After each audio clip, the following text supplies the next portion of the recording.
Good afternoon, this is Cameron with Mission Roofing. I'm at 2980 Enfield Lane, Duluth, Georgia. It is Monday, July 6th. I'm doing your digital rooftop diagnostic, essentially just bringing you up on the roof with me, showing you guys everything I found from that storm, happened July 4th. So we got an inch of hail from that. First off, let's go ahead and start right here. This metal HVAC stack, you see a bunch of dents and dings. The hail beat it up pretty bad all over, you could see. It's widespread. So that's the first thing I noticed, just pretty bad damage.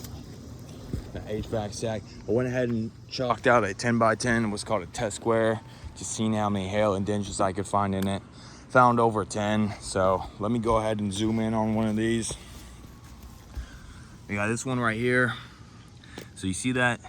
These little granules look like gravel right here, and there's this black asphalt layer. When hail comes down, it hits these granules off, disperses them, leaving this black asphalt layer exposed.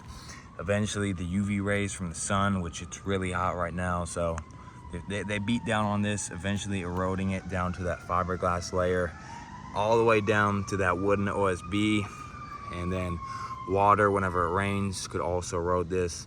Whenever it gets down to that wooden OSB, it'll rain, water will pocket in there, eventually eroding that wooden OSB. It holds all the felt and shingles up on here, and then eventually you have a leak. So, like I said, you got over 10 on the back, and then you got some on this slope as well.